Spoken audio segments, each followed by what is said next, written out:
ప్రకాశం జిల్లా మార్కాపురం ఇప్పుడు ప్రత్యేక జిల్లాగా ఏర్పడింది. మంత్రివర్గ ఉపసంఘం నివేదికకు సీఎం చంద్రబాబు ఆమోదం ఇవ్వడంతో మార్కాపురం పట్టణం ఉత్సాహంతో మారుమోగింది. స్థానిక వ్యవసాయ మార్కెట్ యార్డులో గుంటూరు నుంచి వచ్చిన ఎమ్మెల్యే కందుల నారాయణ రెడ్డికి టీడీపీ నేతలు ఘన స్వాగతం పలికారు. దారి పొడవునా యువత బాణసంచాలు కాల్చి కేరింతలు కొడుతూ ర్యాలీను నిర్వహించారు. ర్యాలీలో ఎమ్మెల్యే నివాసం అలాగే జవహర్ నగర్ కాలనీ వరకు కొనసాగింది. నేతలు ప్రజల సమక్షంలో ఎమ్మెల్యే కేక్ కట్ చేసి మిఠాయిలు పంచారు. మార్కాపురంలో ఇది వరకు మునుపెన్నడూ చూడని రీతిలో సంబరాలు జరిగాయని ఆయన తెలిపారు. పశ్చిమ ప్రాంత ప్రజలందరూ కూడా ఎంతో జీవితకాలం సంతోషంగా గడిపేటువంటి పరిస్థితి.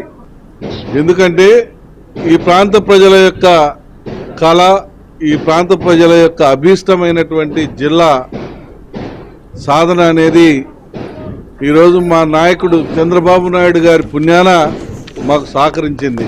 ఆయన ఏదైతే ఆయన జన్మదినం రోజున ఈ మార్కాపూర్ ప్రజలకు మాటిచ్చాడో ఆ మాటకు కట్టుబడి ఈ ప్రాంత ప్రజల యొక్క అభిమతాన్ని గౌరవించి ఈరోజు జిల్లా ఇస్తున్నట్టు ప్రకటించడం మా అందరికి కూడా ఆనందదాయకం, సంతోషించదగ్గ విషయం. ఈ ప్రాంత ప్రజలు జీవితాంతం చంద్రబాబు నాయుడు గారికి రుణపడి ఉంటామని ఈ సందర్భంగా నేను మనవి చేస్తా ఉన్నా.